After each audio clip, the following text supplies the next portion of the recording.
আমি আজকে বানাবো এই যে তালের তালের পিঠা, মানে তালের রুটি। কিভাবে তালের রুটি বানায় তোমাদেরকে আমি দেখাই।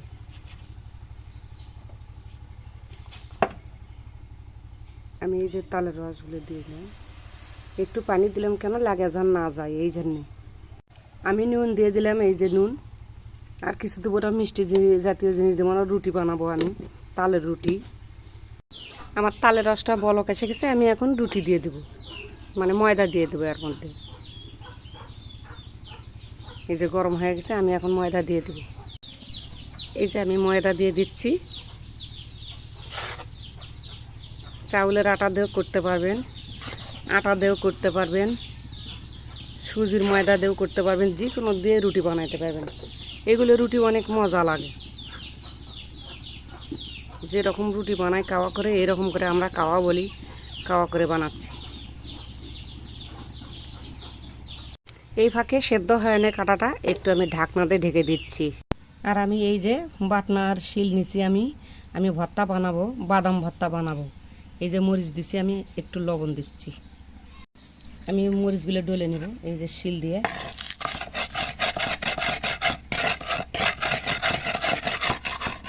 আর এই যে আমি বাদাম ভেজে নিছি, এই বাদামগুলো আমি ডলে নেব।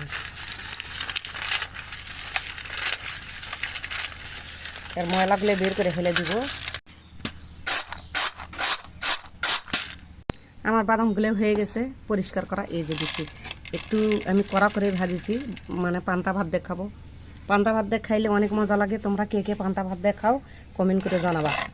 আমরা পান্তা দিয়ে এই যে বাদাম ভর্তা খাই। তোমরা কে কে পান্তা খাও? আমি একদম বাইটে তেল বাই করছি, দেখেন এরকম করে আমার মতন করে বাদামের তেল বাই করবেন। আর আমি এখন দেব রসুন, এই যে রসুন দিয়েও, এই যে পেঁয়াজ। এখন আমি এই যে ছাইনে নেব, পাথরটা খারাপ করে নিচ্ছি শিলটা। এই যে পেঁয়াজগুলো এরকম করে দেবো, চাকা চাকা করে দিয়ে আমি খেতে করে দেবো। এরকম বাদামের তেল বাই করে ভর্তা বানায় খাইবেন গরম ভাতের সাথে, পান্তা ভাতের সাথে, অনেক মজা লাগবে। কে কে খাননি বানায় খায় দেখবেন, কোনো খাটনি নাই।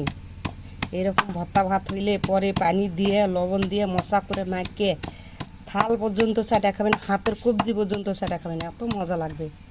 আমি এরকম করেই খাই। আর বিশেষ কথা, যারা মোটা, ওজন বেশি, শরীরের ওজন বেশি, তারা এই বাদাম ভর্তা দিয়ে পান্তা ভাত খাবে। তাদের জন্য অনেক উপকারে আসবে, ওজন কমে যাবে।